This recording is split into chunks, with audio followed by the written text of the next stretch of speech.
الحمد لله رب العالمين والصلاة والسلام على سيد الأنبياء والمرسلين محمد النبي الأمي وعلى آله وصحبه أجمعين.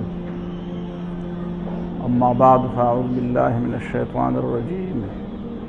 بسم الله الرحمن الرحيم. وَلَقَدْ يَسَّرْنَا الْقُرْآنَ لِلذِّكْرِ فَهَلْ مِن مُّدَّكِرٍ. صدق اللہ العظیم. محترمو، دا رمضان قریب را روان دے او یو ځل بیا اللہ تعالی مونږ ته دا مقرره کوي چې مونږ د خپل ځان اصلاح وکړو.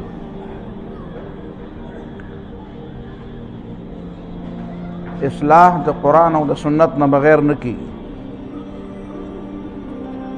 قرآن د هدایت کتاب دی او د قرآن نه علاوه چې څوک په بل کتاب کې هدایت ګوري نو الله تعالی به گمراه کړي، ځکه چې د نیت ټیک نه دی.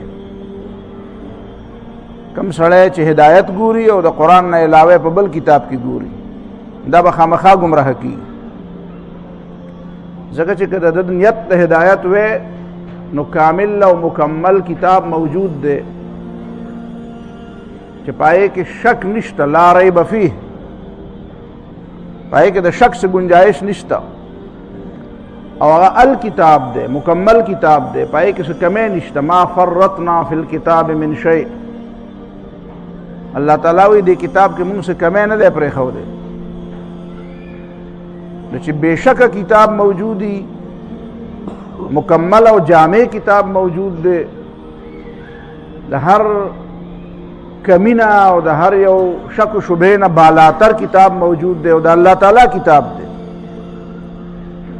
او دې کې سړی هدایت نه ګوري او بل کتاب کې هدایت ګوري نو دا دې معنا دا ده چې دا سړی هدایت نه طلب کوي، دې بل څه مطلب دی، د ځان لم دوکه ورکوي بل لم دوکه ورکوي. بل ہدایت نبی علیہ الصلوۃ والسلام پر سنت کی دے، دا رسول اللہ صلی اللہ علیہ وسلم پر شانت ہادی اور رہبر دا نہ دنیا لیدلے دے و نہ بیوینی. رسول اللہ صلی اللہ علیہ وسلم خاتم النبیین دے. دا نبی علیہ الصلوۃ والسلام سیرت اور سنت دا محفوظم دی، دا د هر زمانه د پارم دی او دی که د هر چا د پاره د رهنمایي سامان دی. بیا قرآن او سنت دواړه د یو بل سره تړلي دي. قرآن بغیر د سنت رسول او د سیرت رسول نه او د حدیث رسول نه پیژندل کیږي. کم خلق چې قرآن بغیر د سیرت نه، بغیر د سنت نه، بغیر د حدیث نه زده کول غواړي دام په ګډو وډو سر دی، دی قرآن نه پیژني. دی خو اسې وایي چې مونږ قرآن وایو او قرآن طرف ته خلک رابلو، کله کله پکې ځان ته اهل القرآن وایي، اهل القرآن.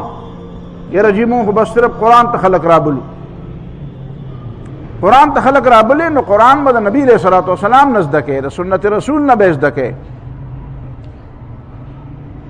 که د پیغمبر نه قرآن نه زده کوې نو بیا خو ډېر خلک دي، بیا خو به هر سړی د قرآن خپل مطلب بیانوي، بیا خو ډېر خلک دي، هر سړی به تا ته وایي چې زما دا مطلب ټیک، بیا فیصله څوک کوي؟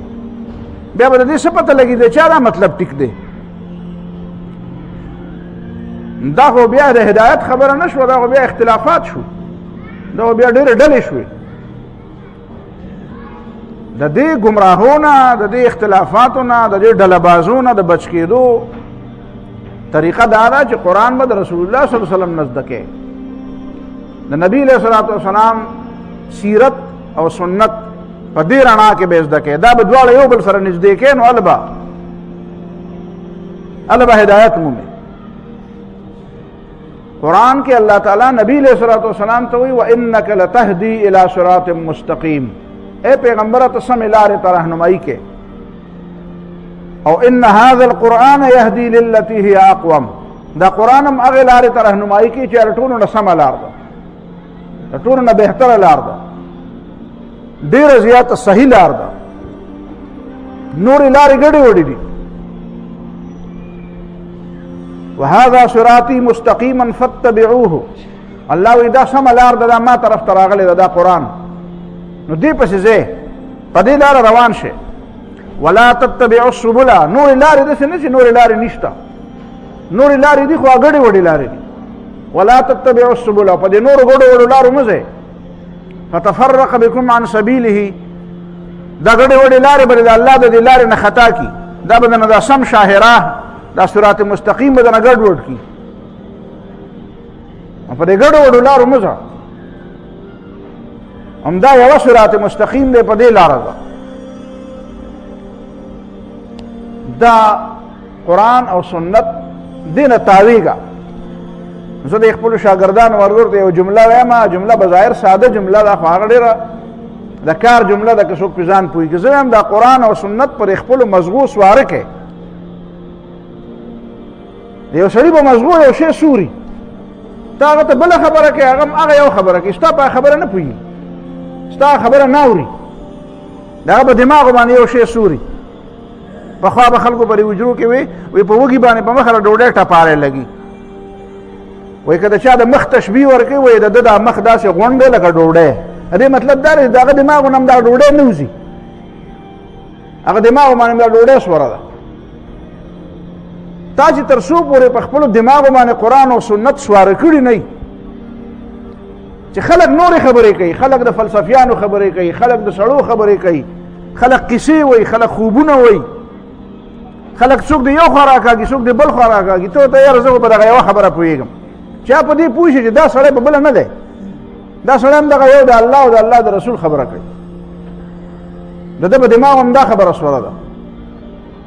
او د سورېدو د خبرې مطلب دا دی چې تاله په ژوند کې کومه فیصله راځي، تاله په ژوند کې کومه فیصله یوازې دې ته نه وایي په دې عدالتونو کې کېږي، دا خو به چېرته کله کله کېږي. اوس مې تاسو نه تپوس وکړو چې تاسو به د تېره میاشت کې څو ځله عدالت ته تللي، یعنې یو به هم نه تللی.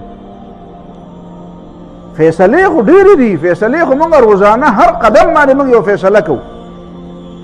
موږ په کور کې فیصلې کوو، موږ په حجرو کې فیصلې کوو، موږ په دوستۍ دشمنۍ کې فیصلې کوو. یاره دا ټلیفون چې ما ته راشي په دغه وخت کې زه یو فیصله کوم، دا چې زه چاته کوم دغه وخت کې ما یو فیصله کړي. فیصله یوازې دې ته نه وایي دوه کسان په یو بل سره اختلاف شو به جج ولا فیصله وکړه، قاضي ولا فیصله وکړه. دا ستا د ترجیحات، دا ستا د پسند و ناپسند، دا ستا خوښه او ناخوښه، دا فیصلې دي. دا ته چې وایې چې به دا کار کوو، دا ته چې وایې چې دا نه کوو، دا ته چې وایې چې دغه ځای ته ورځو، دا چې وایې دغه ځای ته نه ورځو، دا وایې چې دا مې خوښ دی، وایې چې دا مې نه دی خوښ، وایې چې دلته کښېنم، وایې چې دلته نه کښېنم. دا ټولې فیصلې دي. دا مونږ ته چې قرآن بار بار دا وایي چې دا په دې مانځه کې صراط مستقیم غواړئ، اهدنا الصراط المستقیم، الله مونږ ته سمه لار وښیي.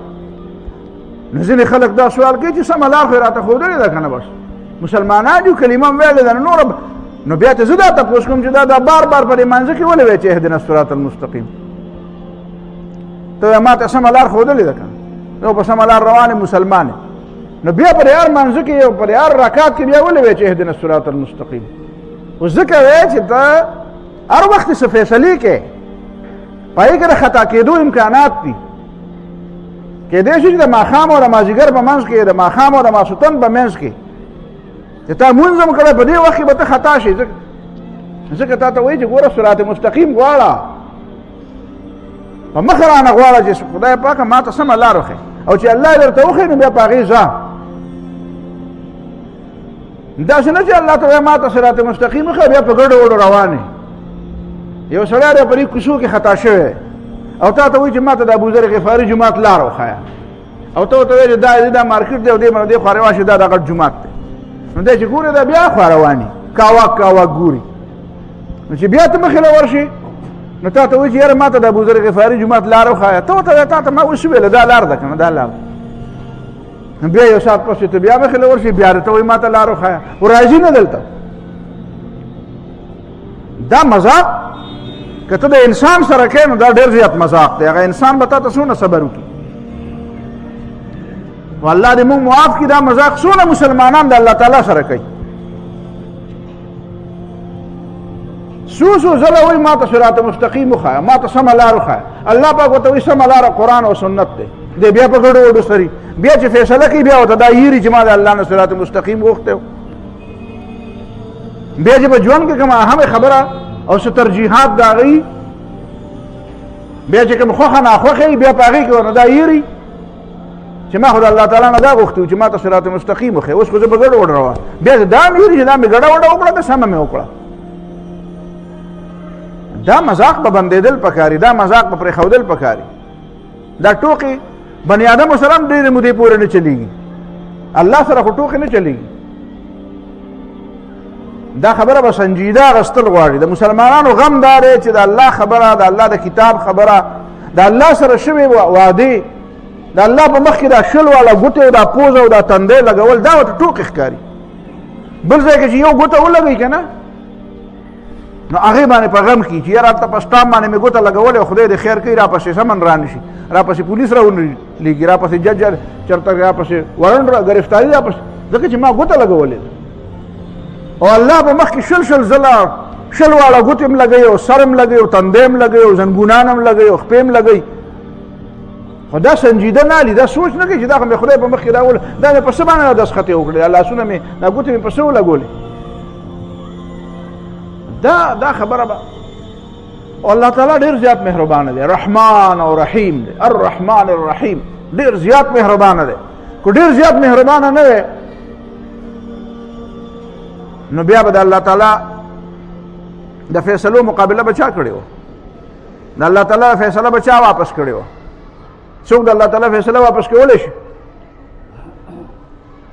لا تبدیل لکلمات الله. الله تعالی وایي زما خبرې څوک نشي بدلولی. دا الله تعالی ډېر مهربان دی. رسول الله صلی الله علیه وسلم فرمایي الله تعالی بار بار په خپله دا وایي سبقت رحمتي غضبي، سبقت رحمتي غضبي. زما رحمت زما په غضب باندې وړاندې دی، زما رحمت زما د غضب نه مخکې دی. كتب على نفسه الرحمه، قرآن کې الله تعالی وایي، سورة انعام کې وایي كتب على نفسه الرحمه. الله تعالی په ځان مهرباني فرض کړې ده، په ځان یې دا لازمه کړې زه به د مهربانۍ رویه کوم د خلکو سره. که الله تعالی په ځان د مهربانۍ رویه نه وی لازم کړې چا پرې نشوه لازمولی. بیا الله تعالی په خپله ولیکل. ګوره که الله تعالی مهرباني په ځان لازمه کړې وی خو موږ ته پته نه وی. الله تعالی په هغه کتاب کې ولیکل چې کتاب دایمي کتاب دی، ازلي کتاب دی، په لوح محفوظ کې لیکلی شوی دی. موږ ته یې راولېږو چې ای بندګانو دا دی ستا تا ته چې مې کوم کتاب درولېږو دې کې مې دا ولیکل كتب على نفسه الرحمه. الله تعالی په ځان رحمت په خپله لازم کړ. اوس دا بدبخته انسان چې د الله تعالی د دې دومره لوی رحمت نه دی محرومه شي، ځان ته په زور محرومه کړي او په تمناګانو، په امیدونو، په ارزوګانو په دې باندې وخت تېروي، په دې باندې وخت تېروي. دا خبره ما مخکې هم کړې بار بار او دا خبرې بار بار کول پکار دي. علامه روح المعانی هغه دا تفسیر چې دی مشهور تفسیر دی روح المعانی، علامه آلوسی بغدادي رحمه الله دې کې هغه لیکلي دي دا شیطان خلکو ته مختلفې طریقې ښیي، چلونه ورته عبادت او د بندګۍ نه اړوي. دې باندې خو امام ابن جوزی رحمه الله کتاب لیکلی دی تلبیس ابلیس. په دې باندې چېرې د ازبرګان چې دا نفلونه ډېر کوي او دا تلاوتونه ډېر کوي او دا جومات کې وخت ډېر، دا شیطان څنګه ګمراه کوي. دا چې کاروبارونه کوي، په دکانداري کوي، کاروبارونه منډیې چلوي، بینکونه چلوي، دا خلک څنګه ګمراه کوي. دا چې علم حاصلوي یا بل ته یې ښیي، دا خلک څنګه ګمراه کوي. دا چې فیصلې کوي د خلکو ججان قاضیان دي، دا څنګه ګمراه کوي. دا چې حکومت کوي حکمرانان دي، دا خلک څنګه ګمراه کوي. هر سړي دپاره هغه لارې ورته ښودلې ده چې تا په دې طریقه ګمراه کوي، د اسلام د لارې نه دې په دې طریقه اړوي. خو دې علامه آلوسي بغدادي مې یو خبره کړې ده، هغه وایي شیطان خلکو ته وایي چې ګوره دا د الله تعالی چې څومره مهربانه دی که نه، نو په قیامت کې به الله تعالی ډېرو خلکو ته چې غټ غټ ګناهونه یې کړي نو هغې ته به معافي وکړي، هغې ته به معافي وکړي. نو چې دا تا د ځان زبر جوړ کړی او تا وایي چې یاره زه سود نه خورم او زه غلا نه کوم او زه د خور او لور حق ورکوم او زه دا کوم او زه د بل چا په حق زیاتی نه کوم او ځان دې روجې دې نیولې دي او ځان دې وچ سټ دې نیولی او دا دومره خلک لګیا دي خوراکونه کوي او عیش کوي او تا د ځانه بالکل روز وایي ته به بیا په قیامت کې وایې چې زه مړه هغه دی خو هغه یې وبخه اما هسې نه ځانه زبر جوړ کړی نو وایي کوه چې څه دی شیطان ورته وایي تکثر ما استطعت من الخطایا وایي چې څونه دې وس کېږي ګناهونه کوه او ځینې خلکو پکې ولا بیا باقاعده سرټیفیکیټ هم ورکړی وایي سبحان الله الحمدلله چې دوی ووایي نو دونه ګناهونه ته نه شي کولی چې ته د دې هغه نیکي راکمه کړې څه مطلب دی ته خدای په دې ته دا خلک په دې ګناه ورتېځې چې ګناهونه کوې پیغمبر خو خلک د ګناهونه رامنې کوي ته پې ورتېځې چې خیر دی کوه په یو سبحان الله هر څه معاف کېږي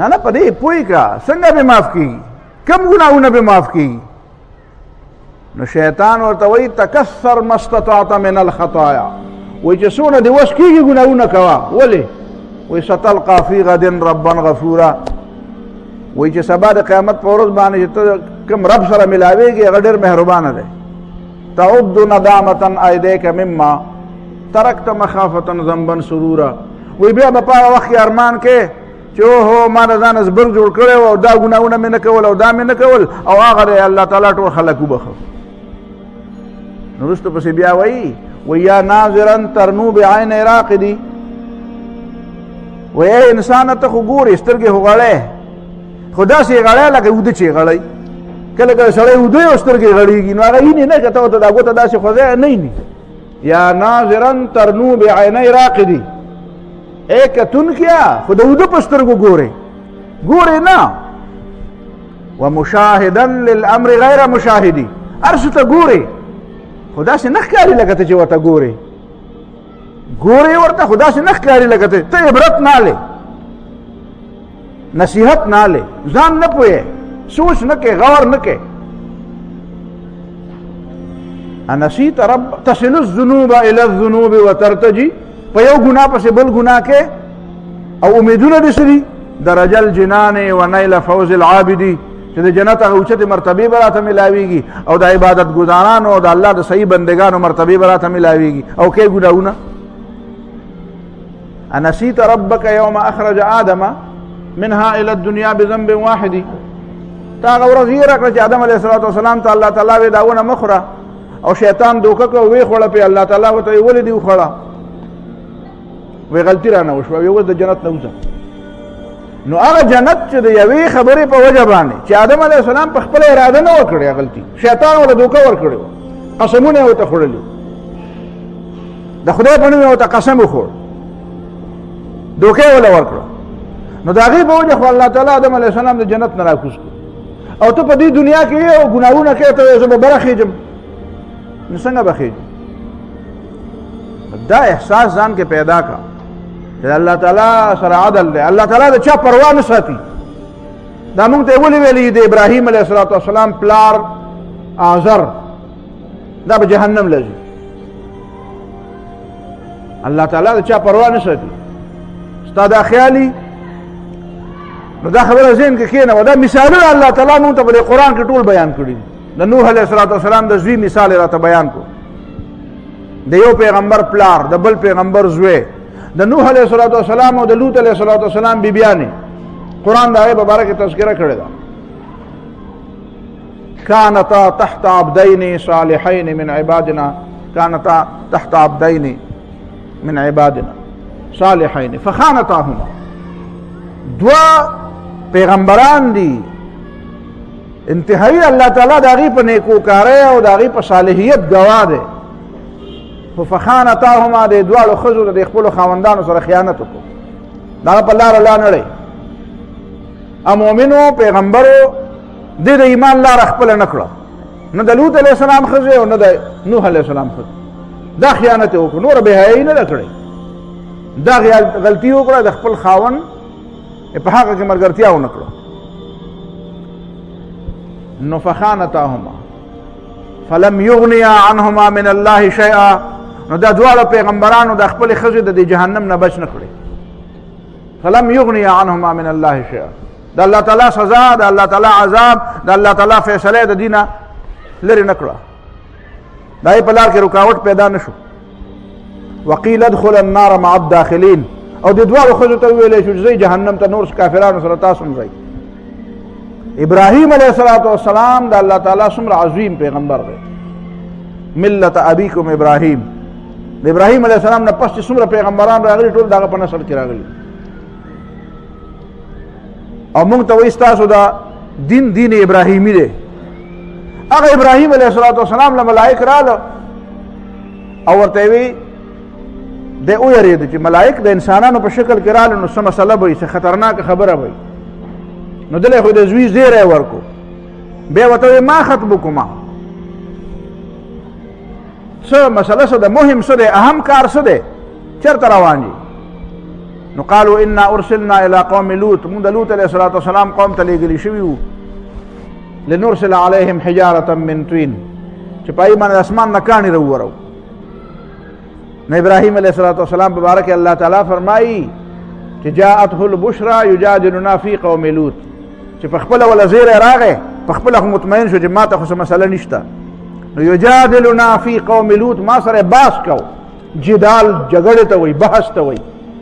دا الله تعالی د ابراهیم علیه الصلاة والسلام هغه عظمت او هغه لویي مونږ ته بیانوي چې ابراهیم علیه الصلاة والسلام ما سره دونه بحث کوو لکه سړی چې چا سره جګړه کوي. د لوط علیه السلام دا قوم یې رانه معاف کړو چې دا پرېږده، دا معاف کړه، دې باندې عذاب مه رالیږه. یجادلنا فی قوم لوط، ما سره مسلسل لګیا او باس را سره کو چې د لوط علیه الصلاة والسلام په دې قوم باندې سزا نه بس مه کوه، توبه به وباسي، خیر دی، ښه به شي، خیر دی، بل مهلت ولا ورکا، بیا ولا مهلت ورکا، صبر ورته وکړه. الله تعالی ورته وایي یا ابراهیم اعرض عن هذا، ابراهیم علیه السلام دا خبره پرېږده، دا باس بند کړه. ولې؟ انه قد جاء امر ربک، دا ستا د رب حکم راغی. اوس چې د الله تعالی حکم راشي بیا د بل چا خبره نه چلېږي. انه قد جاء امر ربک، ستا د رب حکم راغلی دی. وانهم آتیهم عذاب غیر مردود، په دې به عذاب راځي او دا به ترې نه واپس کېږي. بیا د ابراهیم علیه السلام سفارش د خپل پلار په باره کې سفارش کار نه کوي.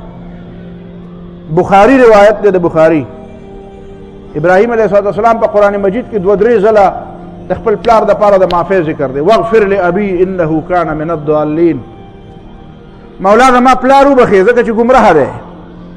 ساستغفر لك ربي انه كان بي حفيا، پلار ته وایي زه د نظم خو زه به په مخه ستا دپاره د الله نه معافي غواړم ځکه چې هغه ډېر مهربان، الله تعالی په ما ډېر مهربانه دی، زما ډېر خیال ساتي. خو بیا فلما تبين له انه عدو لله تبرأ منه، چې کله ابراهیم علیه الصلاة والسلام ته پته ولګېده چې پلار خو په کفر مړ شو، تبرأ منه، بیا وایي زه تعالی اوس معافي نشم غوښتی. تبرأ منه. قرآن مونږ ته وایي چې ما كان للمؤمنين ان يستغفروا للمشركين ولو كانوا اولي قربى، مؤمنانو له دا مناسب نه دي د کافرانو لپاره دعا وغواړي د بخښنې چې خدای ته دا کافران وبخه، ځان له دعا د بخښنې غواړه، مؤمنانو د بخښنې دعا غواړه. واستغفر للمؤمنين والمؤمنات، پیغمبر ته وایي مؤمنانو لپاره بخښنه غواړه، کافر لپاره بخښنه مه غواړه. سوال پیدا شو چې ابراهیم علیه السلام خو د خپل پلار دپاره بخښنه غوښتې وه، نو قرآن د هغې وضاحت وکړو ابراهیم علیه السلام خو څوک دی که نه، د هغه خو څه مقام دی که نه.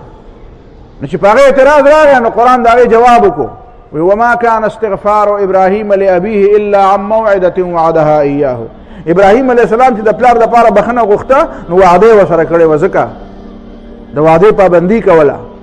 فلما تبين له انه عدو لله، خو چې کله ورته پته ولګېده چې دا پلار مې د خدای دشمن دی نو تبرأ منه، بیا ته بیزاره شو، بیا به نور د پکې نیم. په بخاري کې حدیث دی چې د قیامت په ورځ باندې به ابراهیم علیه السلام وګوري چې پلار دی او جهنم ته روان دی، نو الله تعالی نه به دعا وغواړي چې الله تعالی زما پلار دی چې ورته ګورم او ته خو یې بخې نه، نو د بخښنې دعا یې ورنه نه کومه، خو چې دا زه ورته ګورم او دا مې پلار جهنم ته ځي، نو الله تعالی به د ابراهیم علیه السلام لحاظ دا وکړي چې ابراهیم علیه السلام ته وایي چې بره وګوره، چې بره وګوري وایي وس ښکته وګوره، چې ښکته وګوري نو حدیث کې لفظ راغلی دی فاذا هو بزیخ متلطخ، د هغه نه به یو ځنګلي څاروی جوړ شوی ځناور او په ګندګۍ کې به ککړي، په ګندګۍ کې به ککړي او په دې طریقه به جهنم ته بوزي. الله تعالی به ابراهیم علیه السلام بچ کړي چې دا خو د بني آدم په شکل کې د پلار په شکل کې لا نړو، دا خو د زناور په شکل کې لاړ. دا ټوکې نه دي، دا ګپ نه دی، دا خوبونه نه دي، دا کیسې نه دي، دا کیسې نه دي، دا سنجیده خبرې. کوم مؤمن چې په الله تعالی باندې عقیده لري او په دې پوه شي چې تر اخره حد پورې د دې خبرې امکان دی. عبدالله ابن مسعود فرمایي دا ځینې خلک د الله او رسول نه علاوه په نورو خلکو ایمان لري. ویره ما خو ستا لمن رانیولې چې ته مې چېرته بوځې زه به ځم. وی من کان مستنا فلیستن بمن قد مات. که د چا لمن راټینګې نو د هغه چا لمن راټینګه که چې هغه په ایمان باندې د هغې مرګ یقیني دی. اولئک اصحاب محمد صلی الله علیه وسلم، د نبی علیه الصلاة والسلام صحابه ټول په ایمان مړه دي. د هغه نه علاوه باقي خلک وروستو ان الحي لا تؤمن عليه الفتنه، چې کوم سړی ژوندی دی د هغه په باره کې د فتنې نه یره ده. فتنه کې به نن نه دی مبتلا، سبا به ته خبر نه یې سبا به مبتلا شوی. داسې د چا په لاس کې لاس مه ورکوه چې ته مې چېرته بوځې زه به هلته ځم. په پیغمبر پسې په پټو سترګو ځه، په پټو سترګو. که سټ دې مات شم کامیابي ده، که کندې ته پرېوت یم کامیابي ده، که ملا دې ماته شوم کامیابي ده. خو د پیغمبر نه علاوه د چا په لاس کې لاس ورکوې نو په غړېدلو سترګو به ځې. غړېدلې سترګې څه ته وایي؟ په دې به ځې چې دا ټیک روان دی، په صراط مستقیم روان دی، که نه بل طرف ته مې بوځي. خرڅ کړی خو یې نه یم چېرته، دا سترګې به غړی. دویمه خبره به دا په ذهن کې کښېنئ چې د الله تعالی نه به هر وخت یېرېږي. خپلې نیکۍ ته به دونه نه غره کېږي. خپلې نیکۍ ته غره شي چې 2 رکعته نفل دې وکړو، اوس به د وحي په انتظار چې مصلی به مې په هوا ګرځي او خوبونه به یې خدای خبر ستا خوبونه څنګه دي؟ خوب مې دا ولیده، خوب ستا خوب نه یم خبر. خوبونه پرېږدوه، الله او رسول له راځه، د الله کتاب او د الله سنت د نبي سنت له راځه. خوبونه پرېږدوه، په خوبونو دین نه جوړېږي. الهامونه، الهام دین نه دی. شاه عالم نه تپوسو کې، د مولوي صاحب نه تپوسو کې، کتاب او شرقایت بدل راوړي، د عقایدو کتاب. په الهام دین نه ثابتېږي. د پیغمبر هغه الهام وحی دی، د پیغمبر خو خوب هم وحی ده. بل سړي ته الهام وشو یاره جي ما ته په زړه کې دا خبره راواچولی شوه، تا ته به په لکه اچولی، دا ځان سره کېده، دا دین نه دی. زه به یې ګورم قرآن او سنت سره مطابق دی او که نه دی. په قرآن او سنت سره مطابق بیا پکې ستا د الهام ته پکې کوم حاجت دی؟ ستا د خبرې ته پکې ستا په زړه کې واچوله، که واچوله که وایې نه چوله، د مخکې نه د الله رسول په کتاب کې شته. په دې ځان پوه کړه، د الله تعالی نه یره اختیار کړې، د الله نه یره اختیار. د الله نه یره د چا په زړه کې نه وي که نه، دا د ګمراهۍ غټ بنیاد دی. فلا یأمن افامنوا مکر الله. ولې دا خلک د الله تعالی د تدبیر، د الله تعالی د سازش لفظ ورته ووایه، مکر لفظ ته وایي. سازش ورته وایي، سازش خو اصل کې جوړوالي ته وایي، سازش خو سازولو ته وایي. خو موږ په پښتو کې بل معنا استعمال او پوردو. افامنوا مکر خفیه تدبیر ته وایي. سړي ته پته نه یو څه شی شوی، خلکو کې څه ګونګوسې شوی چې داسې چل به کوو، ته خبرېږې هلکه خلک هلته راجمع شي، چل یاره موږ خو داسې خبره وکړه، بیا وروستو راښکاره شي. افامنوا مکر الله. ولې دا خلک د الله تعالی د هغه پټو تدبیرونو نه بېیرې دي، پروا یې نشته چې د الله تعالی.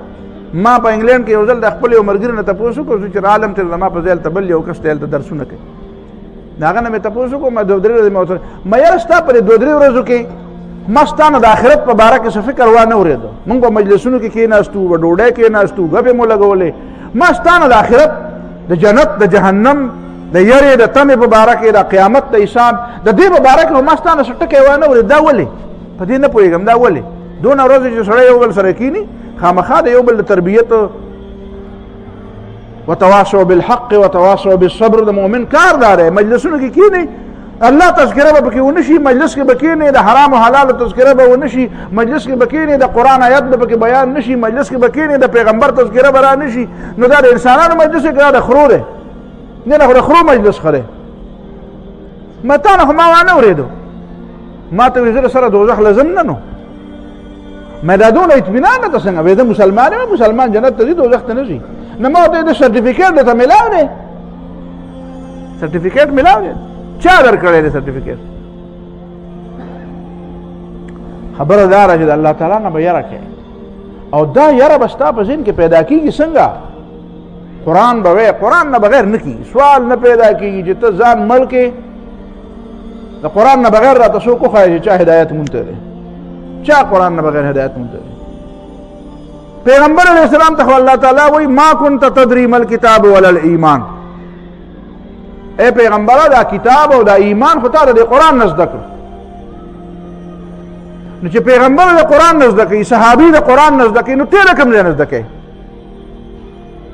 بل څوک د کوم ځای نه زده کوي قرآن او سنت نه به ځان خبره دا قرآن دا یو آیت ما ویلی دی بیا هغې له راځم سورت القمر کې الله تعالی 15 ځله دا آیت ویلی دی 15 ځله اقتربت الساعة وانشق القمر سورت القمر 15 ځله ولقد یسرنا القرآن للذکر فهل من مدکر دا قرآن مونږ د نصیحت دپاره د یاد دهانۍ دپاره آسان کړی دی شته څوک چې نصیحت دی والي ګوره الله تعالی وایي وایي شته څوک نو چې پکار ده چې مؤمن وایي چې او که نور څوک یو که نه زه خو یم که مؤمن چې ورته وایي چې او که څوک یو که نه زه خو یم قرآن ما د نصیحت دپاره آسان کړی دی قرآن ګران هم دی د احکامو د استنباط د اجتهاد په دې کې ډېرې دننه ډېرې مسلې دي هغې دپاره به ټول عمر ورکې العلم لا يعطيك بعضه حتى تعطيه كلك چې علم ته ځان ټول نه یې والا کړی لږه یې سم دله نه درکوي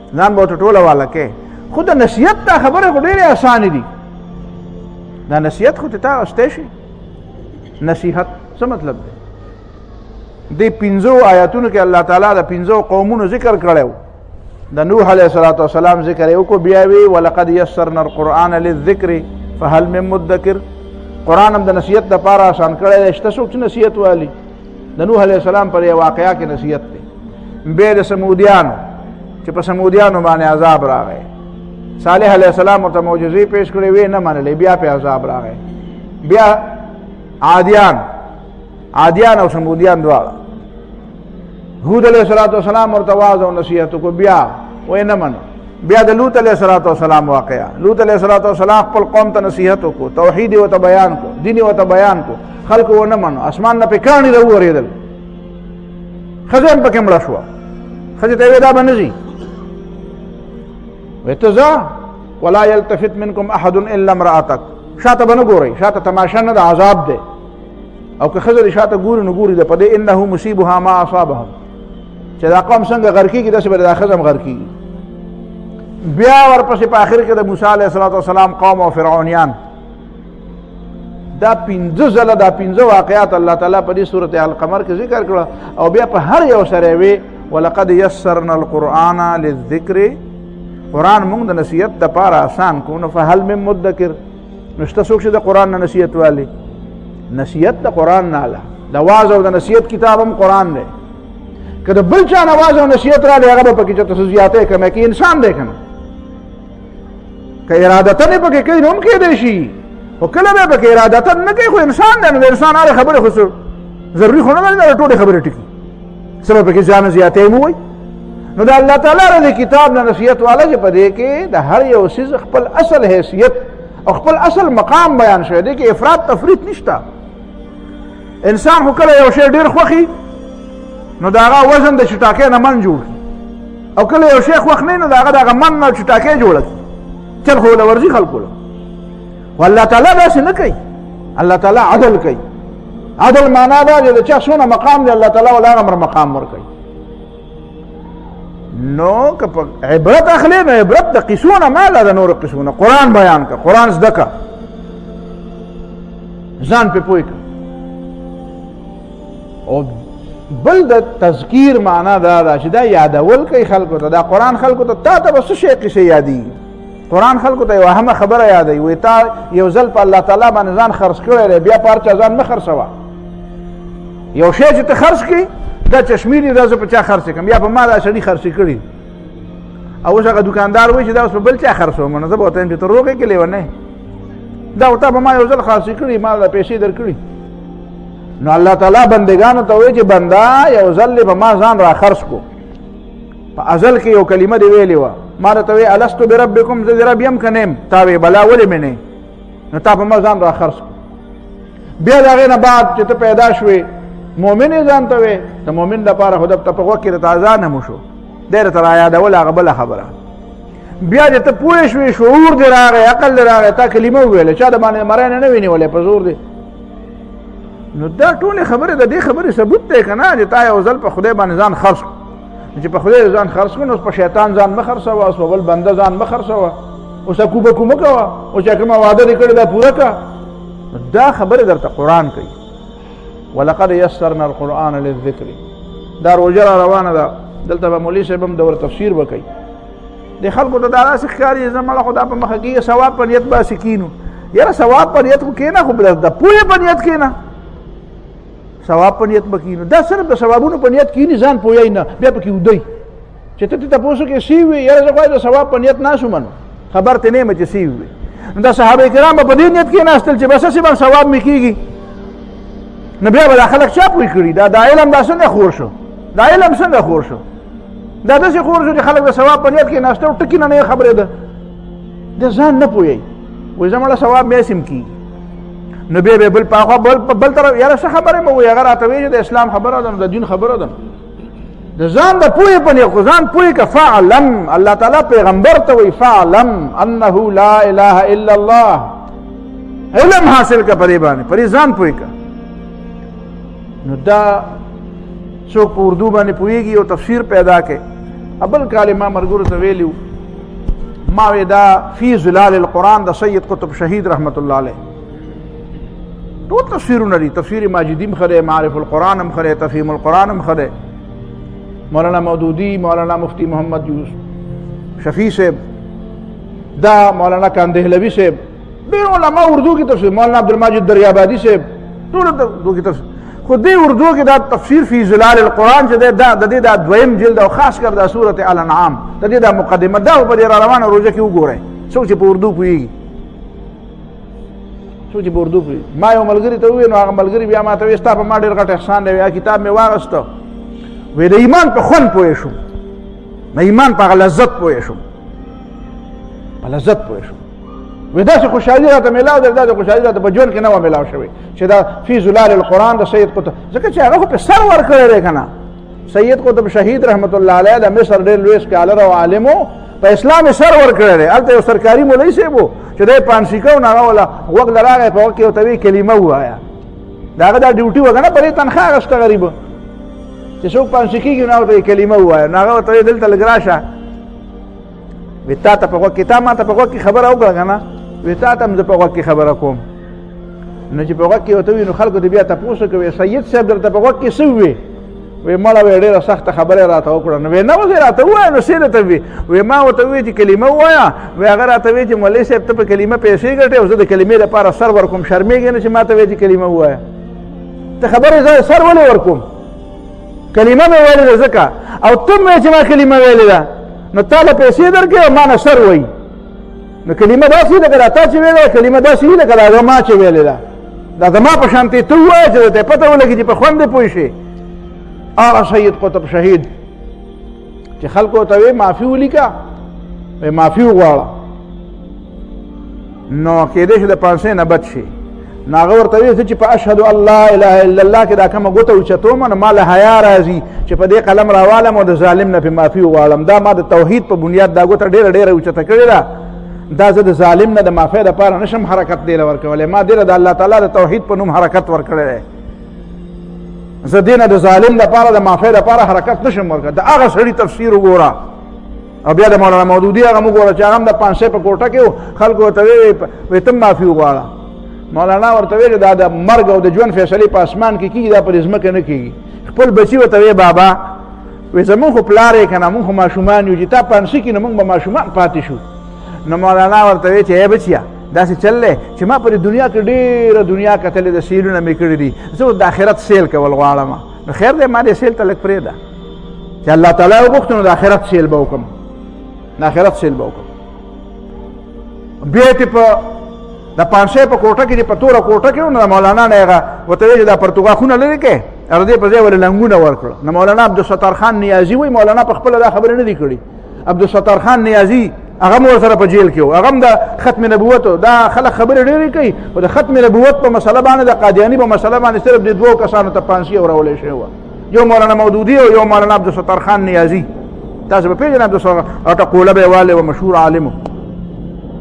هغه دا خبرې کړې دي وایي چې د هغه نه یم چې پرتوګاښ لرې کړه او لنګ یې غله ورکړه. ما نه یم وایي مولانا مودودي ما ته وایي چې دا یې را سره ولې دا لنګونه یې ولې را کړه او دا پرتوګونه یې ولې لرې کړه رانه.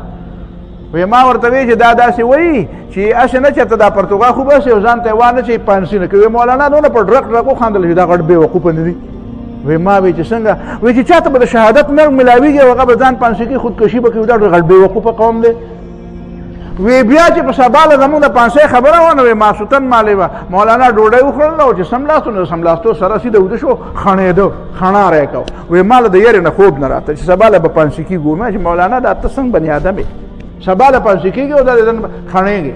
د داسې خلکو تفسیر ګوره چې په اسلام یې سر ورکړی نو چې په دین په پوه شي، قرآن به لږ وپېژنې، روح نه به خبر شي، ژوندی مؤمن به درنه جوړ شي. او ژوندی مؤمن هغه ته نه وایي چې شیطان ته نه یریږي او شیطان یې د ځان دپاره خطره نه محسوسوي، چې شیطان د ځان دپاره خطره محسوس کړي چې دا سړی نه دی، د دې سړي علاج خو نشته، نو پته ولګېده ته د خدای په نزد قدرمن مؤمن شوې.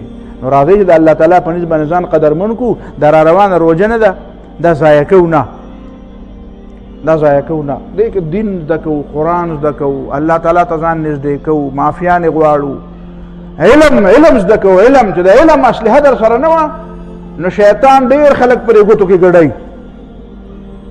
الله تعالی مهرباني خو د علماو سره هم ده، د نورو خلکو سره هم ده، په خپل ځای د الله د مهربانۍ نه بغیر نه کېږي. خو ذریعه او سبب او بنیاد هغه علم دی، ځکه چې قرآن علم طرف ته توجه کړې ده. نبي علیه الصلاة والسلام مونږ ته علم پرېښی دی، صحابو مونږ ته علم پرېښی دی، امامانو مونږ ته علم پرېښی دی. زمونږ د دین مجتهدینو مجددینو مصلحینو د دین د خدمت لپاره ډېر لوی خلکو ډېر لوی قربانۍ کړې دي، دی مونږ ته علم پرېښودی دی. نو داسې منصوبه بندي پکار ده چې راځئ د دې قرآن نه رهنمایي اخلو. اقول قولي هذا واستغفر الله لي ولكم ولسائر المسلمين فاستغفروه انه هو